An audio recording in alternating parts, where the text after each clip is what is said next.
Bonjour à toutes et à tous. Aujourd'hui, on va décortiquer 3 solutions d'investissement incontournables en France. L'idée, c'est de comprendre à quoi elles servent et surtout de voir comment elles peuvent s'adapter à différents objectifs financiers.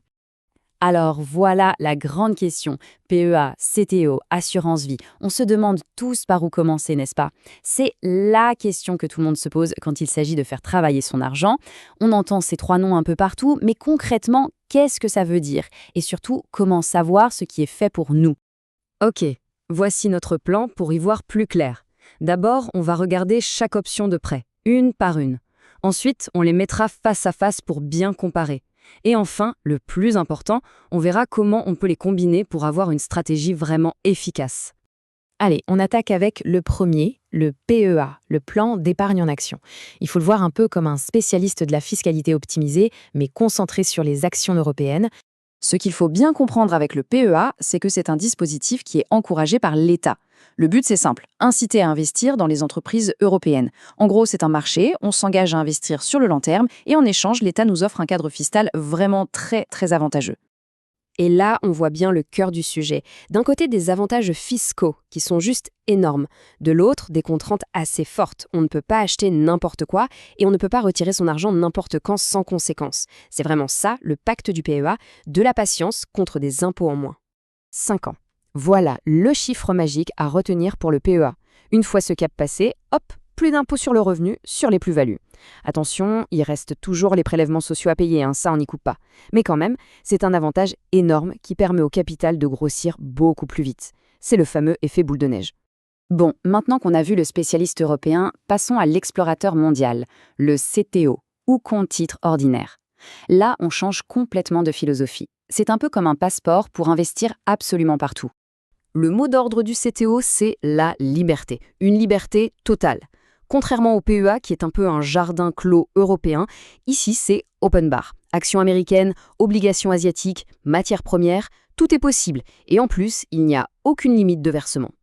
Alors forcément, cette liberté a un prix. Et ce prix, c'est la fiscalité. Avec le CTO, chaque gain est taxé tout de suite. Il n'y a pas de cadeau fiscal comme avec le PEA. C'est donc le grand dilemme. Est-ce qu'on privilégie la flexibilité absolue ou l'optimisation fiscale? Et voilà le chiffre du CTO, 30%. C'est la fameuse flat tax, le prélèvement forfaitaire unique. Peu importe le montant du gain, la durée de détention, c'est 30%.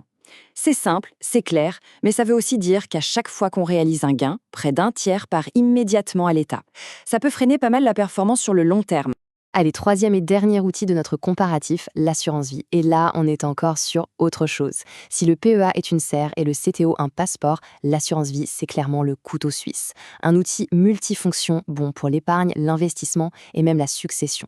Oui, parce que ce n'est pas juste un produit pour investir, c'est bien plus large. On peut y mettre de l'argent sur des supports sécurisés, les fameux fonds 1 euro, où le capital est garanti. Mais on peut aussi aller chercher de la performance avec des unités de compte qui sont investies sur les marchés. C'est ce mélange qui la rend si unique. C'est vraiment cette polyvalence qui fait sa force. On peut tout faire, préparer sa retraite, faire grandir un capital ou organiser sa succession. Le gros point de vigilance, par contre, ce sont les frais. Il faut vraiment bien lire les petites lignes parce que d'un contrat à l'autre, ils peuvent complètement changer la donne sur la performance finale. Et voilà un autre chiffre clé, cette fois pour l'assurance vie. 152 500 euros. C'est le montant que chaque personne désignée comme bénéficiaire peut recevoir sans payer un seul euro de droit de succession. C'est tout simplement un outil de transmission de patrimoine imbattable, à condition que les fonds aient été versés avant 70 ans. Ok, on a fait le tour des trois. Maintenant, pour que tout soit bien clair, mettons-les côte à côte. Le match PEA, CTO, assurance vie, c'est maintenant.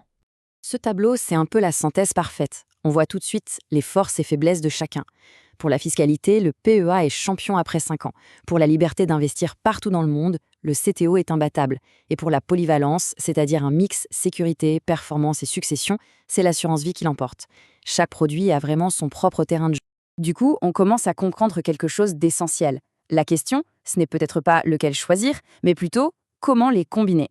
La vraie intelligence patrimoniale, elle est là, faire jouer ces outils en équipe. Et c'est exactement ce que disent tous les experts. Il n'y a pas de meilleur produit dans l'absolu. Le meilleur produit, c'est celui qui correspond à une situation personnelle. Ça dépend de son horizon de temps, du risque qu'on est prêt à prendre et de si on a besoin de son argent rapidement ou pas. C'est du sur-mesure. Et voilà à quoi pourrait ressembler une stratégie qui combine le meilleur des trois mondes. On utilise le PEA pour son avantage fiscal sur les actions européennes, on prend un CTO à côté pour aller chercher de la croissance ailleurs, par exemple aux États-Unis, et on se sert de l'assurance vie comme d'une base solide, sécurisée, tout en préparant l'avenir. C'est la complémentarité qui fait la force. La conclusion, elle est donc assez simple en fait. Il ne faut pas les opposer, mais les additionner. En les combinant intelligemment, on profite des points forts de chaque solution, tout en lissant leurs points faibles. C'est comme ça qu'on se construit un patrimoine solide et vraiment diversifié. Maintenant que les outils sont un peu plus clairs, la vraie question à se poser est: quelle est la bonne stratégie pour mes projets ? La réponse ne se trouve pas dans un seul produit miracle, mais bien dans la manière dont on va articuler ces différents outils pour qu'ils servent un objectif. La stratégie parfaite, c'est celle qu'on se construit soi-même.